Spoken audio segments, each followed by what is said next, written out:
Welcome back, everyone. I hope you're feeling energized because we've got plenty of content still to get through this afternoon. Let's jump right in. So joining Jane Wolfson from Captify in a fireside chat, we have Rachel Marsden from M&S and Giles Saar from Mindshare. They'll be sharing insights from a campaign they ran across both CTV and online video and how these channels work better together. So please give our speakers a warm welcome. Welcome, everyone, and thanks for joining us this afternoon. I'm Jane Wolfson, UK and International President of Captify, which is the leading search intelligence platform on the open web. And I'm joined today by Rachel Marsden from M&S and also Giles Saar from Mindshare. And we're going to be talking today, probably for the next 15 to 20 minutes, about the M&S Farm to Foodhall campaign, which ran earlier this year. So as part of the campaign, Mindshare and M&S use Captify's search data to uncover key audiences to target across online video. But what we also wanted to try and prove was that working online video alongside advanced TV would show benefits to the brand, and that is exactly what we did. So I'm going to ask a few questions and you'll just hear more about it. So Rachel, starting with you. Can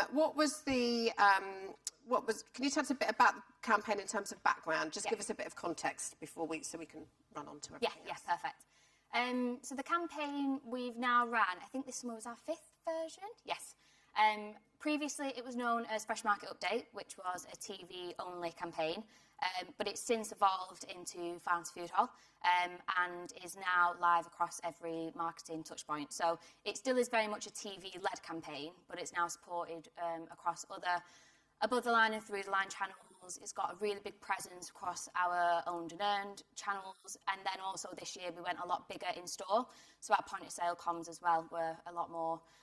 They were really supporting the campaign. So it was a much bigger and much more integrated campaign, and something our customers are becoming more and more familiar with.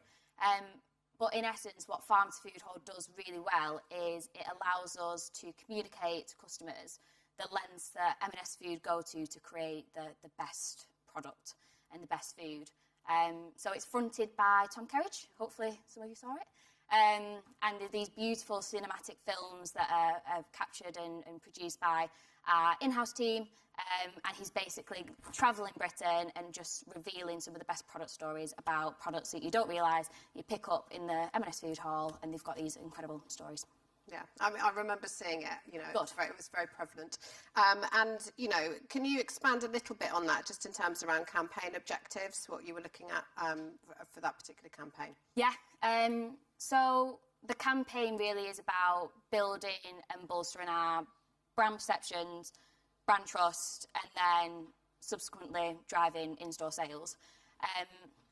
At its core, Farm to Foodhall really clearly communicates how, for us, this is not just food. So it's a true representation of our brand ethos, and it's that the customers buy into, as well as the actual individual products that we're talking about in the films across all the channels. So what we observed across the last 2 summers whilst the campaign has been Farm to Foodhall is our quality perceptions have increased whilst we've been on air and across all the other channels.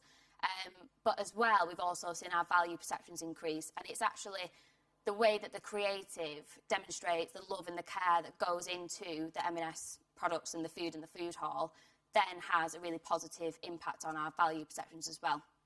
So it helps us from a brand perception in that respect, but then from a brand trust point of view, it's our company mission to be the most trusted retailer.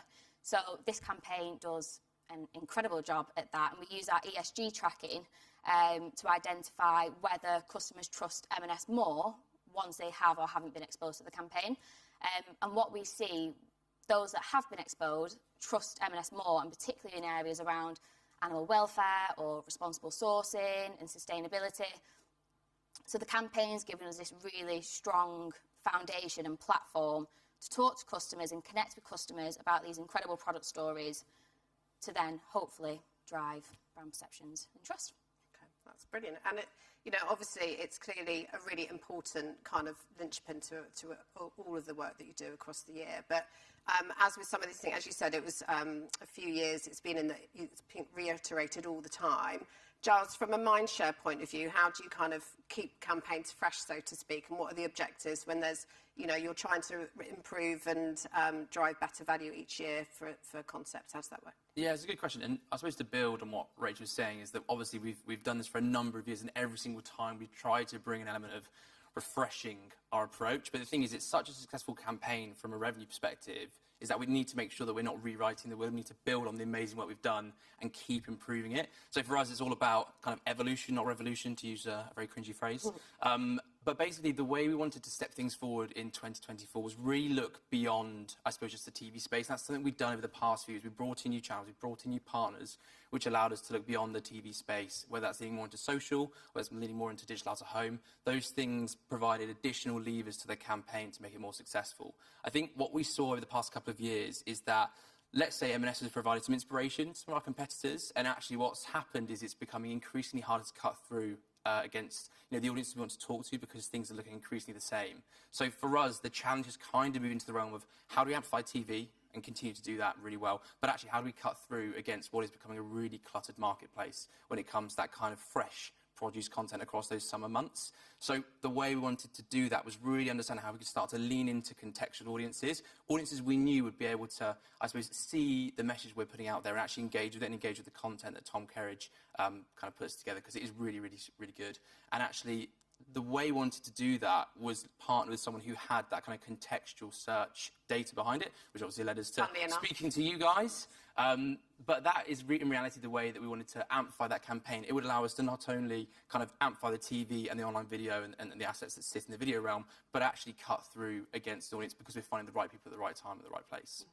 And how, in terms of the way you used the Captify search data and how you then activated it, plus I think it's really helpful for people to understand the context of the methodology so that, to prove its robustness. Do you want to talk a bit about that? Yeah, sure. So I suppose to take a step back, what we were trying to achieve with this activation was essentially prove two things. Number one is actually improving the performance of VOD as a channel. We know it performs really well from an M&S perspective. What we wanted to see was actually what's the short-term uplift against specific audiences. And then the second thing, I think more importantly for us, was when we start to talk to the same audiences across multiple video channels, so looking to use VOD and online video, what is the uplift we see overall? Because I think the hypothesis for us is that we know it works, or our hypothesis that it does work, but we needed to prove that to help build upon our video strategy as an agency, but also for M&S moving forward.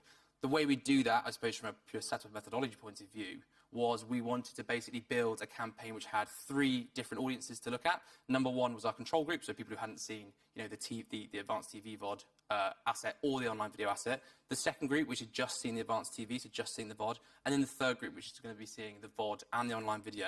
And across those, we're going to be basically doing that on a postcode location to understand essentially what kind of uplift and search uplift we're seeing in those areas. So we're able to really kind of identify and isolate specific different groups based on postcode data to understand what the search uplift is off the back of that.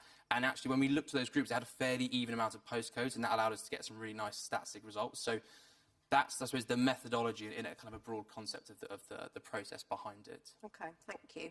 So, obviously that was very robust, and, the results spoke for themselves, really, and it's always lovely to be able to kind of prove a hypothesis.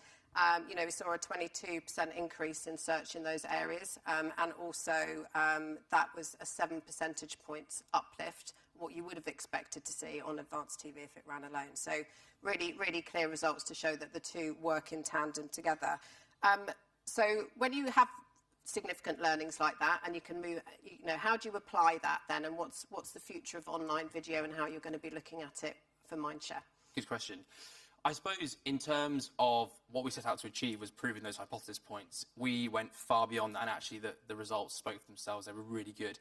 Why that's really interesting for us, it starts to prove those hypothesis points. What it allows us to do is actually understand how our consumers interacting when it comes to the video space. I think what people had historically thought of or looked at it is that people are kind of planning and buying things in silos, and actually that's not the way people consume VOD or consume video in general.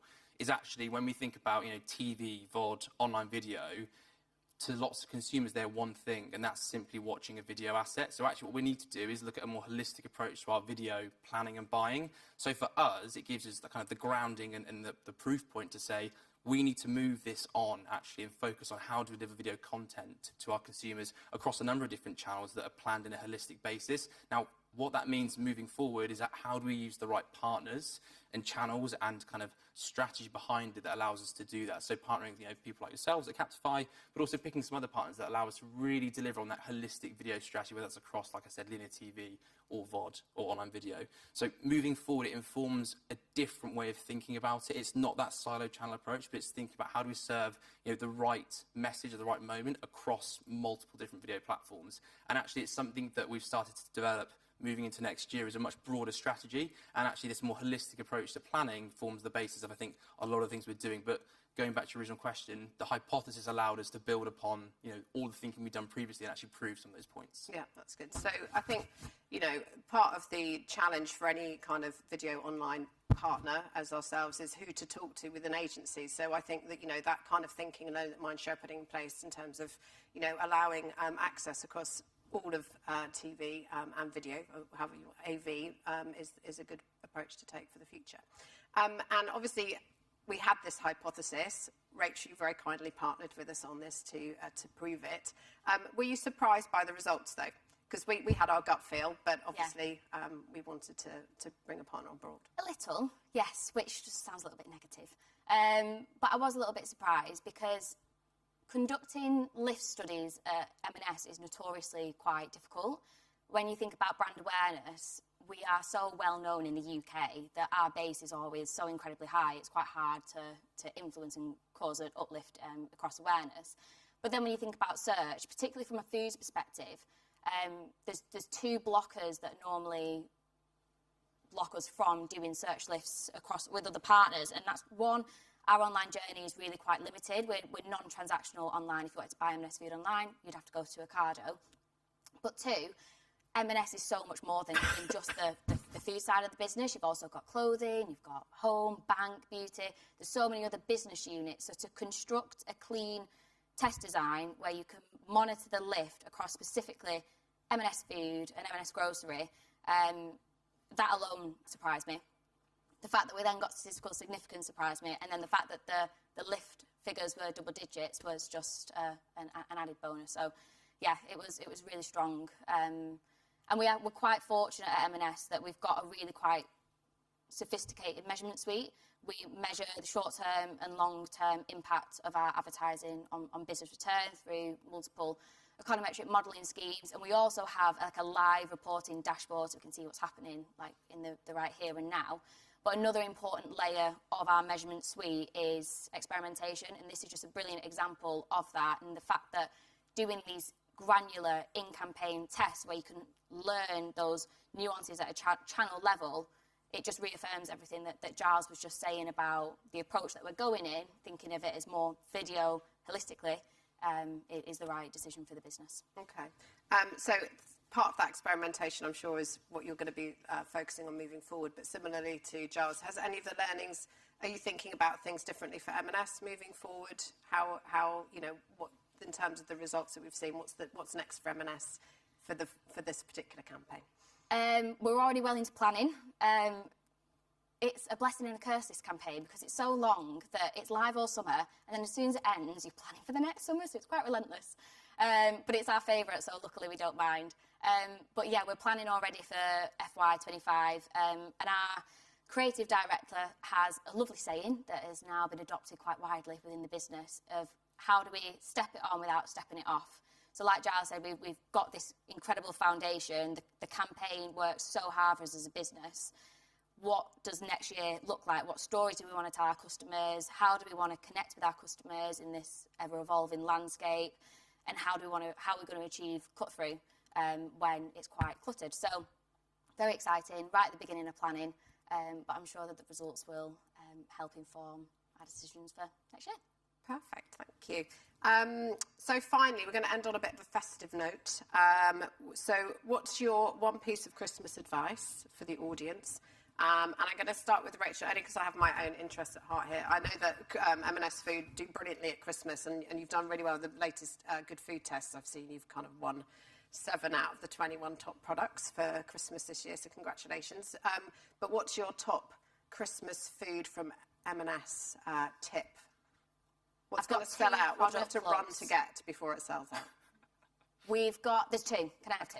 Okay. We've got the Santa's Workshop tin. It sings, it lights up, it projects, and it's got gorgeous bits inside. Yeah, it's amazing. It's got everything. So definitely that is one. And then the second one is, they're called Our Best Ever Pigs in Blankets. And this year they are double wrapped because, quote, we don't want any naked pigs on your plate on Christmas Day. Oh.